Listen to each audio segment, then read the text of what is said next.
আবারও চলে এলাম তোমাদের সামনে নতুন একটা মিনি ভ্লগ নিয়ে। এখন ব্রেকফাস্টের জন্য বানাচ্ছি এগ রোল। এগ রোলটা কিন্তু আমি আটা দিয়েই বানাচ্ছি। যতটা সম্ভব আমি ময়দাটা অ্যাভয়েড করারই চেষ্টা করি। আর আটার এগ রোল তোমরা যারা খাওনি তারা কিন্তু খেয়ে অবশ্যই দেখতে পারো, ভীষণ সফট হয়, ময়দার থেকেও কিন্তু অনেক বেশি সফট হয়। তারপর সকাল সকাল মিনিটসে সবজিগুলো অর্ডার করে দিয়েছিল, সেগুলোকে ভালো করে ঢেলে ফ্রিজে গুছিয়ে রাখলাম। আর এখান থেকে এখন দেখো আমি দুপুরের রান্নার জন্য সমস্ত ব্যবস্থা করে নিচ্ছি, সবজিগুলোও কেটে নিলাম। আর আজকে বানাবো একটা শীতের যে সমস্ত সবজি দিয়ে চচ্চড়ি হয় সেটা। আর এইদিকে মাছটাও আমি বার করে রেখে দিয়েছি, কারণ ডিপ ক্রস হতে বেশ টাইম লাগে। এদিকে চচ্চড়িটা তো বসিয়ে দিয়েছি, এখন মাছটাতে চলো তাহলে নুন হলুদ মাখিয়ে দিই। আজকে পাবদা মাছের নতুন একটা রেসিপি তোমাদের সাথে শেয়ার করব। এটা আমি এর আগেও 3-4 বার বাড়িতে বানিয়েছি, আর যতবারই বানিয়েছি আমার বাড়ির লোক খুব ভালো খায়, জানো তো।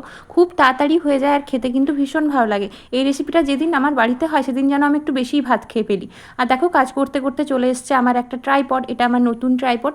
তো আনবক্সিং ভিডিওটা তোমাদের সাথে পরে শেয়ার করব। তোমাদের সাথে কথা বলতে বলতে ওইদিকে আমার চচ্চড়িটা রান্না হয়ে গেছে। এবার আজকের ভিডিওর মেন হার্ট অফ অ্যাট্রাকশন এই পাবদা মাছের রেসিপিটা তোমাদের সাথে শেয়ার করি। আজকে আমি বানাবো ধনিয়া পাবদা। প্রথমেই ধনেপাতা আর কাঁচা লঙ্কা রসুন আমি ব্লেন্ড করে রেখে দিয়েছি মিক্সিতে। এবার পাবদা মাছগুলোকে লাল লাল করে ভেজে নিতে হবে।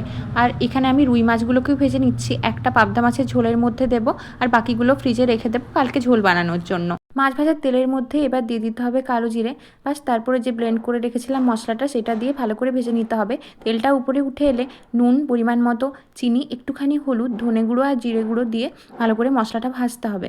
বাস তারপরে দিয়ে দিতে হবে গরম জল। তারপরে গরম জলটা ফুটে গেলে মানে ঝোলটা ফুটে গেলে মাছগুলো দিয়ে এপাশ ওপাশ করে দিয়ে দিতে হবে গোলমরিচ, আর পরিমাণ মতো দিতে হবে একটুখানি গরম মশলা।